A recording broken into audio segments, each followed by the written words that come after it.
आप भी एक बेहतर जो है मैं कहूंगा प्रतियोगी बन पाएंगे। सर कट ऑफ क्या रहेगी? तो बच्चों कट ऑफ दो तरह के मैं लगा कट ऑफ क्या रहेगी? तो बच्चों कट ऑफ दो तरह के मैं लगाता हूं। एक तो आज का पेपर ऐसा था कि यार आज भी आपको जो हिंदी भाषी क्षेत्र वाले हैं, हिंदी वाले बच्चों को, हिंदी भाषी राज्य वाले बच्चों को आज 120 से ज्यादा स्कोर करना चाहिए।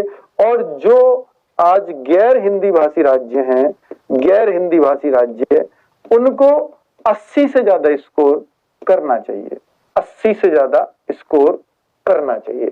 तो ये आज आपका स्कोर्स हो सकते हैं। बिल्कुल।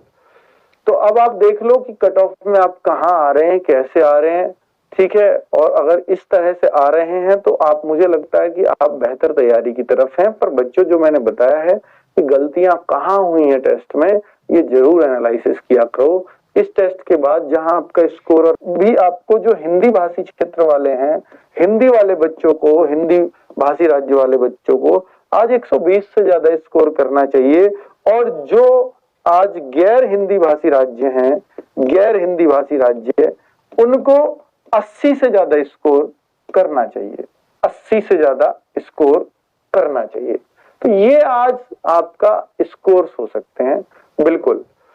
तो अब आप देख लो कि कट ऑफ में आप कहाँ आ रहे हैं, कैसे आ रहे हैं, ठीक है। और अगर इस तरह से आ रहे हैं तो आप, मुझे लगता है कि आप बेहतर तैयारी की तरफ हैं। पर बच्चों जो मैंने बताया है कि गलतियां कहाँ हुई हैं टेस्ट में, ये जरूर एनालिसिस किया करो। इस टेस्ट के बाद जहां आपका स्कोर और रैंक आ रही है, तो अब आप चेक करोगे, अब वो ओपन हो जाएंगे सॉल्यूशन। अब तक सॉल्यूशन ओपन नहीं थे, अब तक आप ये नहीं देख पा रहे होंगे मेरा गलत कौन सा है। पर अगर आप ये नहीं देखते हो मेरा गलत कौन सा है, तो फिर आपका मॉक टेस्ट देने का बहुत ज्यादा फायदा नहीं है, ठीक है। आपको अपनी गलतियां देखनी पड़ेंगी। अगर आप फीमेल है ना, तो फीमेल और मेल में बहुत ज्यादा फर्क नहीं होता एसएससी जीडी की जो कट ऑफ में। बस ये मान लो ज्यादा से ज्यादा आपको 115, और यहां भी मान लो कि आपको 80 की जगह 75 हो जाएगा।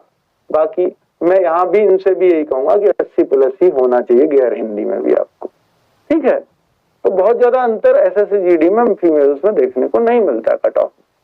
चलो बच्चों, अगर मैं सब्जेक्ट वाइज देखूं तो भाई देखो, जो 500 ऊपर के टॉप क्लास टॉपर्स जो बच्चे हैं, वो हिंदी में आज 18-19 कर रहे हैं, जीएस में 11-12 कर रहे हैं, मैथ्स में 17-18 कर रहे हैं, और रीजनिंग में भी 18-19 कर रहे हैं।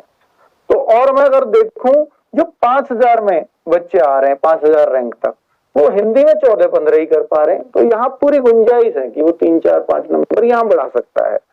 जीएस में भी वो बहुत ज्यादा तो नहीं बढ़ा सकता, पर 2-3 नंबर जरूर बढ़ा सकता है अगर इसके किसी के ये आ रहे हैं तो। और मैथ्स में 13-14 कर रहा है, अच्छा बच्चा 18 तक पहुंच रहा है, तो यहां भी जरूर 3-4 नंबर की गुंजाइश हो सकती है आपकी। और रीजनिंग में 15-16 कर रहे हो, तो ये भी 17-18-19 तक पहुंचनी चाहिए। तो आप भी एक बेहतर जो है मैं कहूंगा प्रतियोगी बन पाएंगे अगर इस तरह की थोड़ा सा सुधार हर सब्जेक्ट वाइज अपना करके देखोगे तो।